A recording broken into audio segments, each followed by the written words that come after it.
আমি ফজলুল করিম দুনিয়া থেকে বিদায় নিয়া কবরে যাওয়ার পরে ফুলের মালা একটার পর একটা গাইথা তোমরা যদি আমার কবরকে ভইরা রাখো আর আমার মাওলা যদি আমাকে কবরে মাপ না করে ওই ফুলের মালা আমার কিছু আসে যায় না।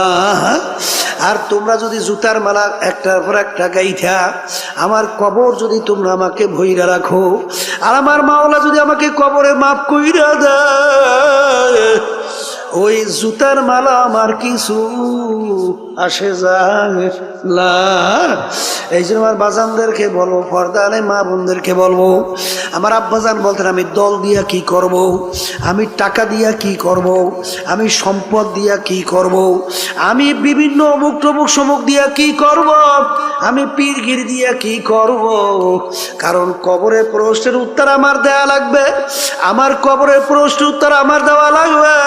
খোদা না খাস্তা কবরে যদি প্রশ্নের উত্তর আমি ঠিক মতো দিতে না পারি, আল্লাহর হাবিব বলছেন আল কবরু রাউযাতুম মিন রিয়াজিল জান্নাহ আও হুফরাতুম মিন হুফারিন নার। এ আমার উম্মতরা কবর দেখো, এই কবর কিন্তু আসল কবর না, কোন কোন আল্লাহর বান্দা বান্দির কবর একটা বেহেশতের বাগান হয়ে যাবে। আল্লাহ আপনি আমার জন্য আমাদের সবার জন্য কবুল করে নিয়েন। আল্লাহ রাব্বুল আলামিন কুরআন কারীমের ভিতরে বলছেন এক শ্রেণী এরকম জাহেল আছে, এই যারা দেখাও দেখবে না, শুইনাও শুনবে না, বুঝাও বুঝবে না, উলাইকা কাল আনআম বাল হুম আদাল। আল্লাহ বলতেছেন এই শ্রেণীর মানুষগুলো চতুষ্পায় জানোয়ারের মতো। এরপর বলতেছে এর চেয়েও খারাপ, এরপর বলতেছেন শাররুল বারিয়া, কুত্তা শিয়াল শুয়োরের চেয়েও এক শ্রেণীর আছে খারাপ। যত মাখলুকাত আল্লাহ সৃষ্টি করছেন এর ভিতরে সবচেয়ে 18,000 কম বেশি মাখলুকাতের ভিতরে নিকৃষ্ট জানোয়ারের নাম হলো শূকর। নিকৃষ্ট জানোয়ারের নাম কি? শূকরের নাম শোনেন নাই? এই আল্লাহর বান্দা, শূকরের চামড়া আপনি যত কায়দা দাবাগাত করেন, প্রসেস করেন, শূকরের চামড়া কোনোদিন পাক হয় না। কুকুরের চামড়াও কিন্তু আপনি দাবাগাত করার পরে, প্রসেস করার পরে পাক হয়, কিন্তু শূকরের চামড়া কিন্তু কোনোদিন পাক হয় না। আর একটা চামড়া আছে মানুষের চামড়া, শরীরে থাকলে পাক, বাহিরে গেলে না পাক। কথা বোঝেন? শূকরের চেয়েও এক শ্রেণীর মানুষ আছে কি খারাপ। কে বলছেন? জোরে কোন? শাররুল বারিয়া, কুত্তা শিয়াল শুয়োরের চেয়েও খারাপ। দেখাও দেখবে না, বুঝাও বুঝবে না, শুইনাও শুনবে না। এই শ্রেণীর মানুষগুলো কুত্তা শিয়াল শুয়োরের চেয়েও খারাপ। কথা ঠিক? এই জন্য আমার বাজানদেরকে বলবো, বোঝার জন্য আমি সংক্ষেপে দুই একটা আলোচনা করি। কোরআনুল কারীম আমাদের মাঝে এখনো আছে? মুখুরি কথা বললেন, নাহলে ভিতরে ঢুকবে কিভাবে? লক্ষ লক্ষ কিতাব, বই, পুস্তক। আল্লাহর বান্দারা আমাদের মাঝে আছে না নাই? আছে। সংক্ষেপে বলি, যারা একটু ইংরেজি বাংলায় শিক্ষিত হইয়া ধরাকে সরা জ্ঞান মনে করেন না, ওলামায়ে কেরামদেরকে গালি দেন, সুযোগ পাইলে মারতেও চান। কথা বলেন না কেন? এবং বিভিন্ন সময় গালিও দেন। আবার মাঝে মধ্যে আরেকটু বাইরে বলে ওলামায়ে কেরাম হুজুর সমাজের ফেজা বোঝা। জোরে বলেন নাউজুবিল্লাহ। আবার আরেকটু বাইরে কয় হুজুর এই দেশটারে খাইল। আছে না? আল্লাহর বান্দারা, দেশের প্রেসিডেন্ট থেকে শুরু কইয়া এলাকার চৌকিদার পর্যন্ত কোন পদে কোন জায়গায় হুজুরের আছে? কথা কইয়েন। দেশ চালানোর কোন ক্ষেত্রে হুজুরের আছে? তা দেশ চালাইলো ওরা, দেশ হুজুরেরা খাইলো কেমনে? হ্যাঁ, দেশ চালাইলো খাজুরেরা, দেশ চালাইলো কারা? দেশ হুজুররা খাইলো কেমনে? দেশ যে কারা খাইছে হ্যাঁ তো আমরা পেপার পত্রিকা বিভিন্ন কায়দায় দেখলেই বুঝি। শুধু দেশ খায় না, খাইয়ে যোগাযোগ বানাইছে, ঠিক না? আর কত বড় নিকৃষ্ট, ঘৃণিত নাই। রিক্সাওয়ালা আমার বাজারটা রাস্তায় রিক্সা চালায়, মাথার ঘাম গরমে পায় পড়ে। এই রিক্সারও একটা ভ্যাট ট্যাক্সের টাকা সরকারি ফান্ডে জমা হয়। এই পশুমার্কারা আজকে ক্ষমতার বলে এই টাকাটা পর্যন্ত সরকারি ওরা লুটপাট করে খায়। আবার বলে আমি অমুক, আমি সমুক। তুমি কিসের অমুক সমুক? তুই একটা নিকৃষ্ট, তোর সে নিকৃষ্ট দ্বিতীয় আর দুনিয়ায় থাকতে পারে না। মনে করে তুই অমুক টমুক সমুক, তুই আবু জাহিলের মতো। আবু জাহাল শব্দের অর্থ মূর্খের বাপ, মূর্খের বাপ শব্দের অর্থ কি? কোন বাপ তার সন্তানের নাম মূর্খের বাপ রাখে না। ইতিহাস পড়লে দেখবে যে তার উপাধি ছিল আবুল হেকাম, বুদ্ধিমানের বাপ। কিন্তু আল্লাহ এবং আল্লাহ রসুল তার উপাধি দিছে, কইতে পারেন না মূর্খের বাপ। কারণ কি? দুনিয়া স্থায়ী না ক্ষণস্থায়ী? আখেরাত। তাই যে ক্ষণস্থায়ী জিন্দেগির পিছনে পড়ে আখেরাতের স্থায়ী জিন্দেগি ধ্বংস করবে, সে জ্ঞানী না বোকা? এই বোকাদের নেতৃত্বতে আবু জাহাল মার্কায়রা। এই জন্য আল্লাহ এবং আল্লাহ রসুল ওর নাম রাখছে আবু জাহাল, মূর্খের বাপ। ঠিক কিনা? ওর তো খবর নাই ও যে মূর্খের বাপ হইয়া ও যে আবু জাহাল মার্কা হইয়া রয়েছে, এ খবর ওর নাই। মনে কথা ঠিক কিনা? এই জন্য যারা মানুষ, আমি আগেই বলছি, ইল্লা মান আতাল্লাহ বিকলবিন সালিম। বাজান, চোখ, কান, নাক, হাত, অন্য অন্য অঙ্গ প্রত্যঙ্গ, এটা কি মানুষ বলে না? এটা কি মানুষ বলে? কথা কন না কা? যদি এইটাই মানুষ হইতো, দেখবেন সমাজের ভিতরে এক শ্রেণী মানুষ ওর অত্যাচারে, ওর আচার আচরণে, এই ওর বিভিন্ন জুলুমে মানুষ অতিষ্ঠ হইয়া এক পর্যায়ে মন্তব্য করে যে ওই লোকটা কুত্তার চেয়েও খারাপ। করে আছে। আবার এক শ্রেণী মানুষ দেখবেন তাদের আচার আচরণ এত ভালো, তাদের ব্যবহার এত ভালো, মানুষ এক পর্যায়ে তাদের ব্যবহারে খুশি হইয়া মন্তব্য করে লোকটার চরিত্র ফেরেশতার মতো। আচ্ছা বলেন, যার ব্যাপারে বলছে কুত্তার চেয়ে খারাপ, ওর হাত কয়টা? আর যাকে বলছে ফেরেশতার মতো, ভালো করে বোঝেন, ভালো করে বোঝেন। এই যারে বলছে কুত্তার চেয়ে খারাপ, ওর পাও কয়টা? আর যাকে বলছে ফেরেশতার মতো, কোন অঙ্গ প্রত্যঙ্গে পার্থক্য কি আছে? তাহলে কোন জায়গায় যেন একটা পার্থক্য আছে? বলেন বলেন, কোন জায়গায় যেন একটু? সেই পার্থক্য হলো কলবের পার্থক্য। সবাই জোরে বলেন সুবহানাল্লাহ। কিসের পার্থক্য? এই বাজান। আর আল্লাহ রাব্বুল আলামিন এই যে কোরআনুল কারীমে আমি আয়াত শরীফ তেলাওয়াত করেছি, এই আয়াতের ভিতরে আল্লাহ রাব্বুল আলামিন বেহেশতে যাওয়ার জন্য শর্ত লাগাইছেন। কি শর্ত? যার কলব পরিচ্ছন্ন হবে, যার কলব সুস্থ হবে, যার কলব ভালো হবে, সেই একমাত্র আমার বেহেশতে জায়গা পাবে। আর যার কলব পরিচ্ছন্ন হবে না, যার কলব রোগাগ্রস্ত হবে, আল্লাহ রাব্বুল আলামিন বলছেন ওর জন্য হসপিটাল রাখলাম আমি জাহান্নাম। সবাই জোরে বলেন নাউযুবিল্লাহ। এখন আমার বাজানদেরকে বলবো, এই কলব পরিষ্কার না কইরা যদি কেউ আল্লাহর দরবারে হাজিরা দেন, বেহেশতে যাইতে পারবে? তাহলে আল্লাহর কালাম মিথ্যা হয়ে যায় না? কি জোরে কর না? হয় কি হয় না? এখন কলব পরিষ্কার করবেন কেমনে? কলবের রোগটা কি এইটা বোঝা লাগবে। এটা কি? এটা কি লাগবে?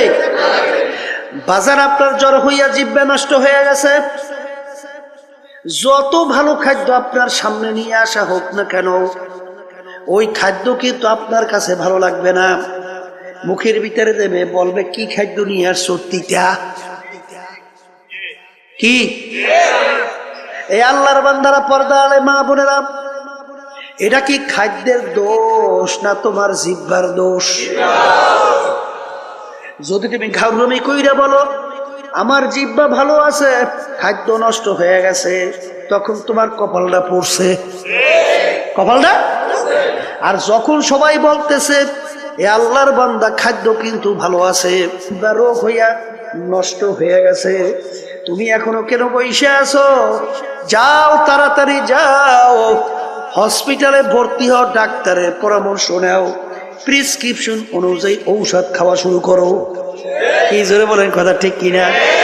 যার কপাল ভালো সে কিন্তু বাজান ডাক্তারের কাছে যাইয়া পরামর্শ নেবে, আর যার কপাল খারাপ সে কিন্তু পরামর্শ নেবে না, ও কিন্তু ওই রোগ আক্রান্ত হইয়া হার্টে অ্যাটাক করে মারা যাওয়ার সম্ভাবনা। কথা ঠিক নেবে? ঠিক ঠিক বাজান, তোমার আমার কলম স্বচ্ছ ভালো আছে কিনা কিভাবে বুঝবা? এক শ্রেণী আমার বাজানরা যখন আজানের শব্দ শোনে তখন সেই আল্লাহর বান্দা বান্দি পাগল হইয়া যায়, কিভাবে তাড়াতাড়ি ওযু কইরা প্রস্তুত নিয়া মসজিদের ভিতরে দৌড়াইবে। জোরে বলেন কথা ঠিক কিনা? যখন লাগে ফজরের সময় মুয়াজ্জিন মসজিদের ভিতরে আজান দেয়, as-সালাতু খায়রুম মিনান নাওম, ঘুম হইতে নামাজ ভালো।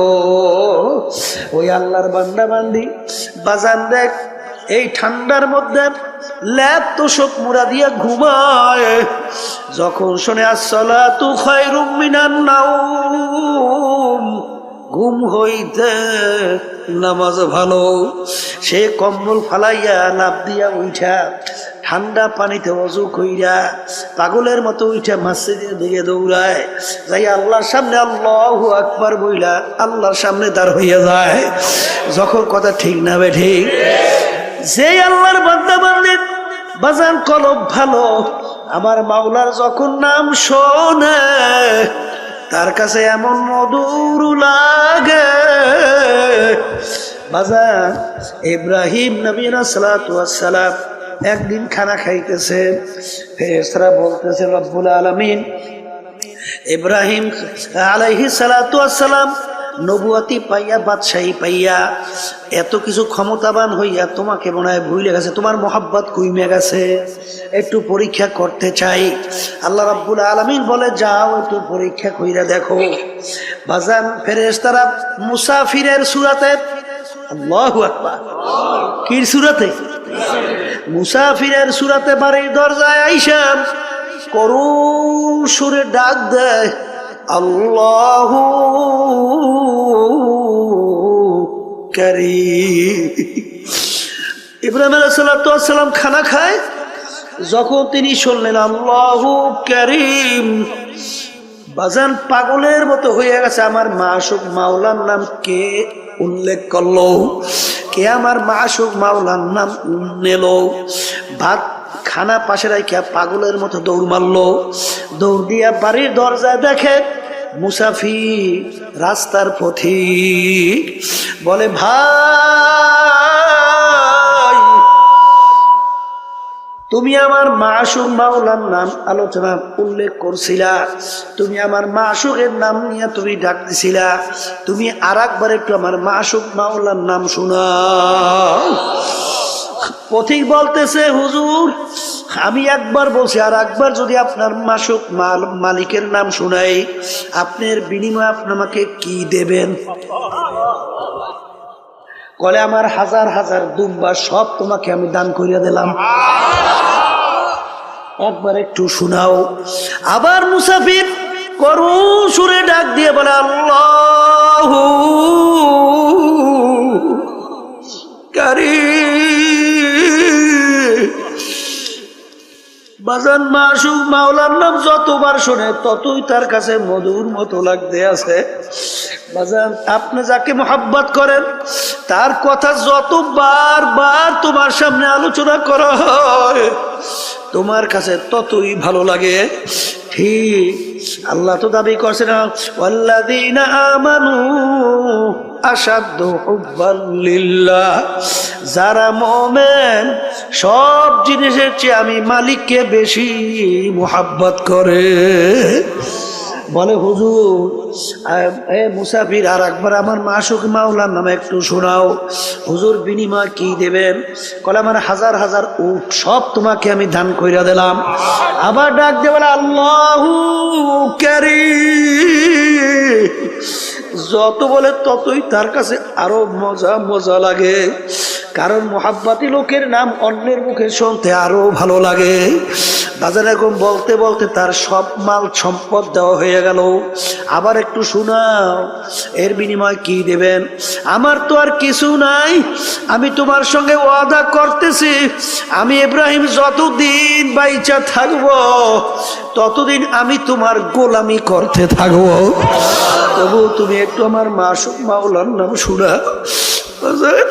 তখন ফেরেশতা বলতেছে, হুজুর আমি কোন রাস্তার ফকির মুসাফির না, আমি মাওলার ফেরেশতা ছিলাম আপনার কাছে পরীক্ষার জন্য। শোনেন শোনেন, আপনার মাসুক মাওলার নাম যত মনে চায় শোনেন। বাজান তখন আল্লাহর নাম মন মতো শুনাইল। বাজান বাজান যার কলব স্বচ্ছ তার মালিকের নাম শুনতে মজা লাগে। জোরে বলে কথা ঠিক না বেঠি? এ আল্লাহর বান্দারা, পর্দা আলে মা বোনেরা, তোমার কলব ভালো না মন্দ তুমি কেমনে বুঝবা? এক শ্রেণী মানুষ ওর কাছে ঢোল বাদ্য গানের আওয়াজ ভালো লাগে।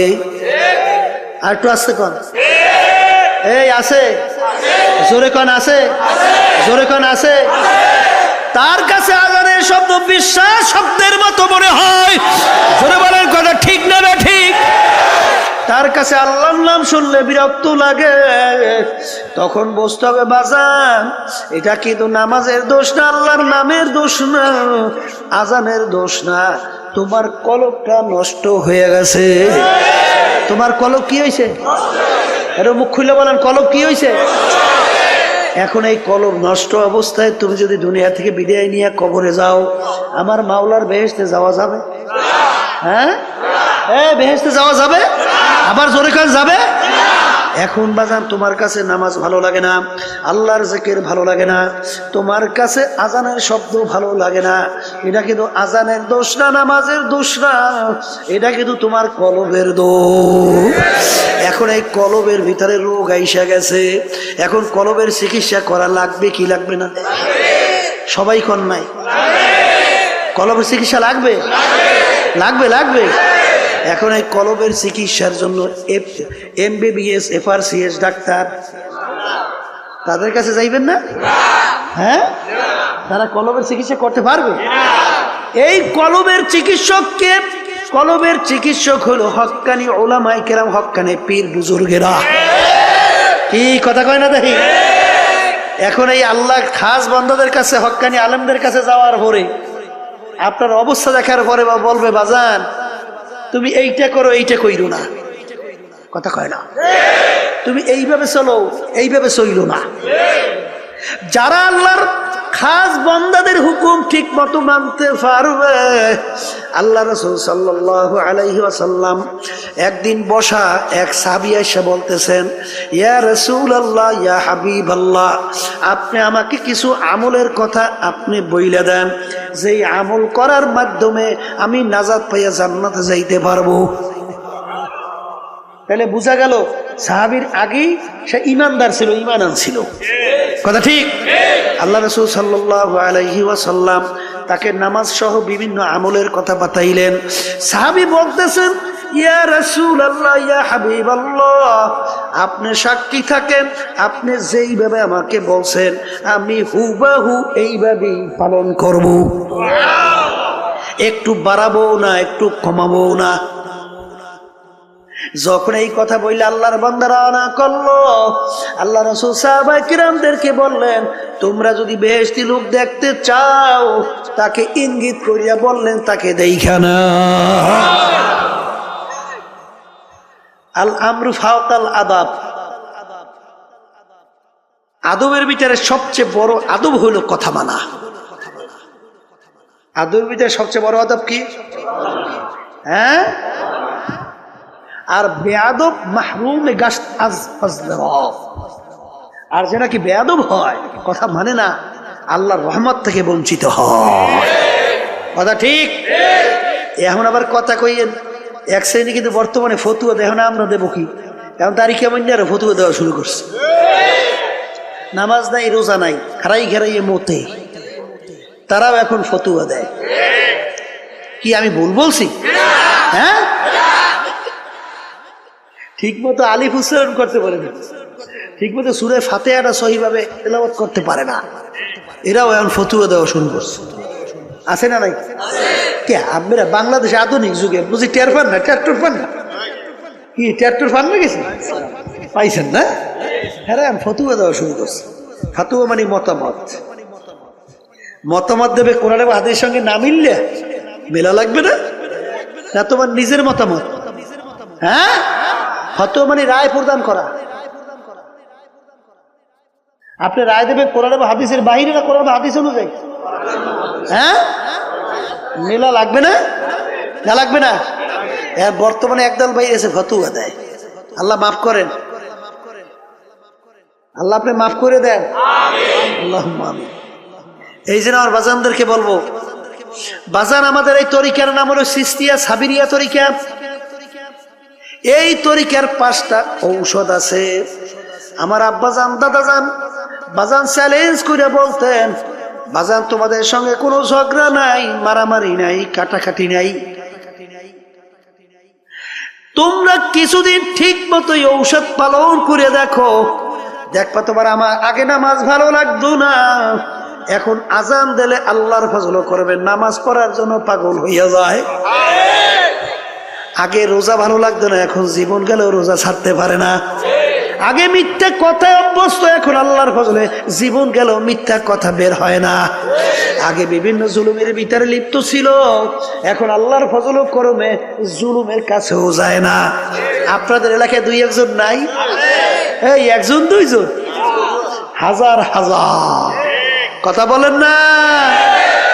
আর বাজানদেরকে বলবো, যদি আল্লাহর কুতুব চরবনাইয়ের এই তরিকার এই প্রেসক্রিপশন আপনার কাছে ভালো না লাগে, বাজান যে কোনো একজন হক্কানি আলেম, একজন হক্কানি পীর বুজুর্গ, একখানি বাজান সহি তরিকার উপরে কোরআন এবং হাদিস অনুযায়ী আপনাকে রাস্তা যারা বাতাইবে।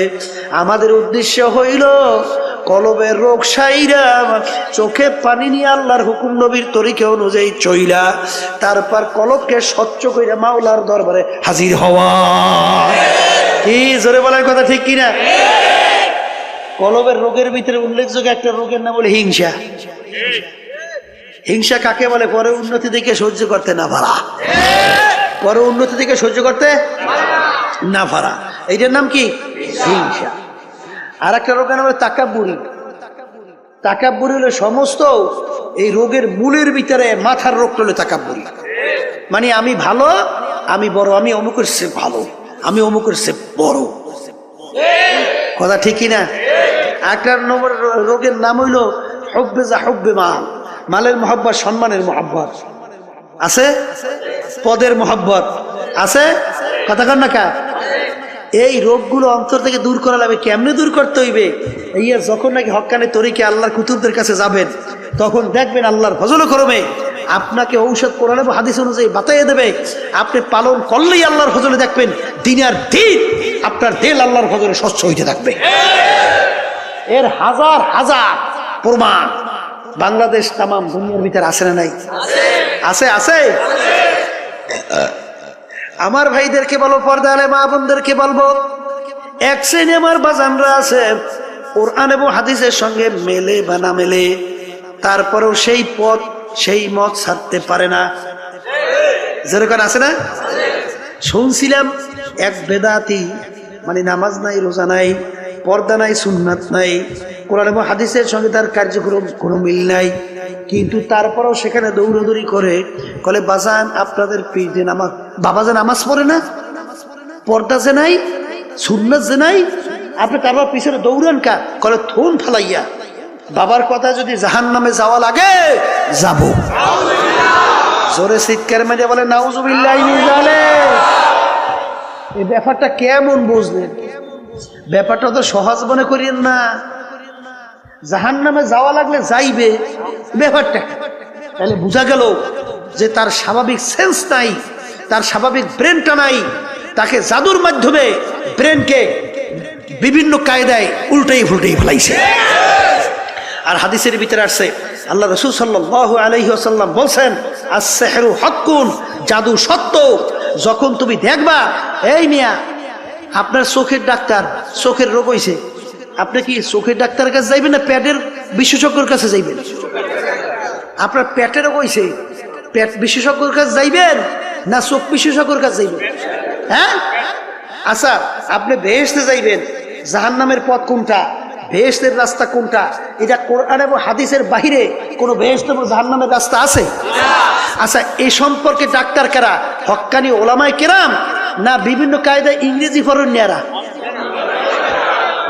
কথা কয় না?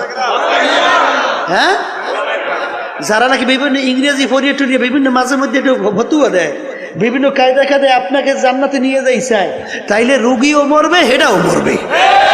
কি কথা কন না কা, বুঝা পাবারাই তুই অত সহজ না বাজার, ব্যাপার কিন্তু বড় কঠিন, অত সহজ।